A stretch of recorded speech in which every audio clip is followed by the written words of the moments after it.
आइए हम लोग भक्ति मार्ग का 18वां भाग श्रवण करें। आज श्रावण का द्वितीय सोमवारी है। हम लोग बहुत से दूरी से पैदल चलकर भोले बाबा पर गंगा जल भरकर और उनके जलाभिषेक करते हैं। और आज सोमवारी के दिन लोग व्रत करते हैं। सोमवारी व्रत भोला बाबा का व्रत बड़े उत्सव के साथ मंदिर में जाकर भोले बाबा का पूजा अर्चना सब करते हैं। लेकिन ये जानते हैं भोला बाबा कब खुश होते हैं? भोला बाबा के लिए कौन सी चीज़ प्रिय है? भोला बाबा क्या चाहते हैं? और भोला बाबा खुश होकर क्या देते हैं? ये पता है आपको? करना तो चाहिए, बड़ी अच्छी बात है। भोले बाबा को प्रसन्न करना चाहिए। लेकिन हम लोग क्या मांगते हैं भोले बाबा से? पुत्र, धन, महल, वैभव, प्रतिष्ठा, मान बड़ाई, यही तो मांगते हैं भोला बाबा से। क्या भोला बाबा इससे खुश होते हैं? हाँ, खुश होकर के दे भी देते हैं। लेकिन भोला बाबा उससे खुश नहीं हो पाते हैं, क्योंकि भोला बाबा को सबसे प्रिय भगवान है। जब वह खुश हो जाते हैं तो भगवान का भक्ति प्रदान करते हैं, तब तो वो जगत गुरु कहला रहे हैं। जगत गुरु का क्या मतलब हुआ? गुरु स्वयं नहीं कहते कि जब हम गुरु है हमारा भजन करो।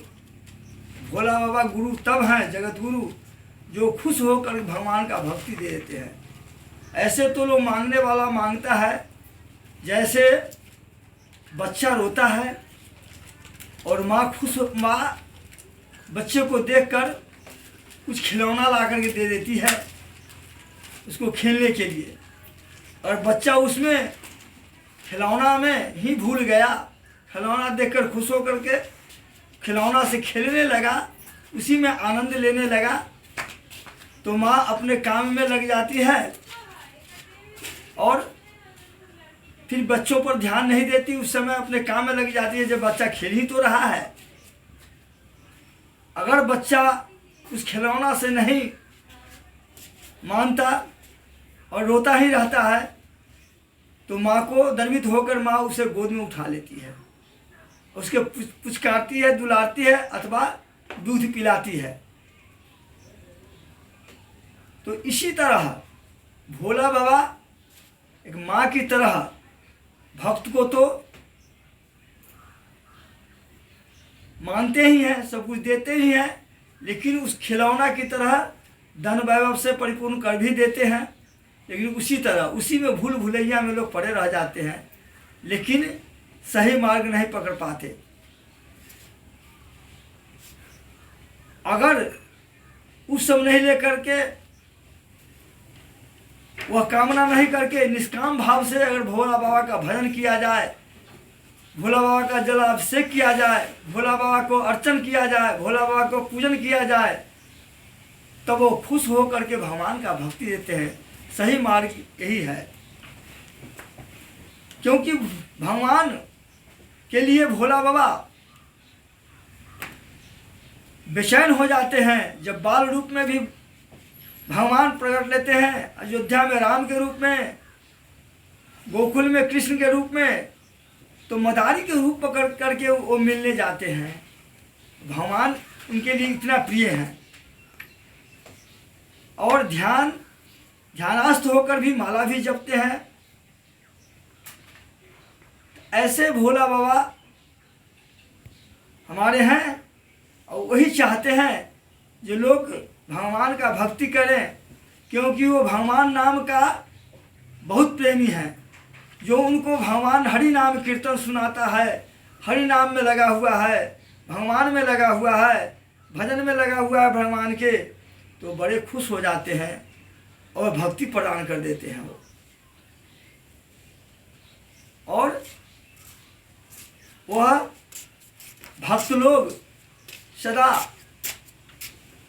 भोले बाबा के दिए हुए आशीर्वाद से, प्रेम से, वो आनंद से विभूषित हो जाते हैं। वो भक्त ही जानते हैं,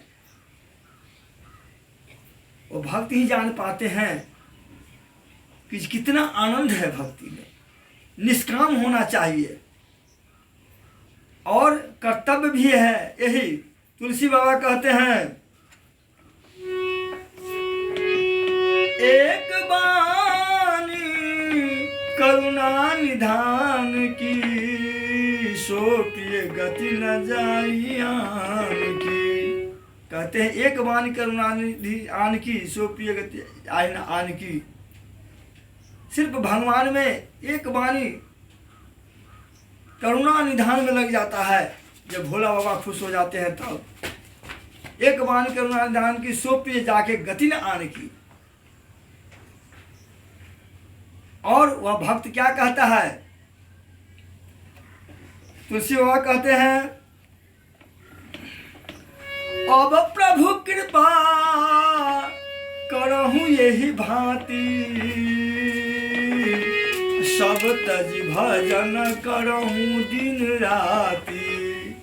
वो भक्त कहता है, हे प्रभु अब ऐसा कृपा कर दो से सब तज कर दिन रात आपके भजन में लगा रहा हूँ, आपके मनन में, आपके कीर्तन में, संतों का संग लगा रहा हूँ। ऐसा कृपा कर दो हे भगवान। जो भोला बाबा खुश हो जाते हैं तो ऐसा भक्ति देते हैं। ये भक्त भगवान के लिए,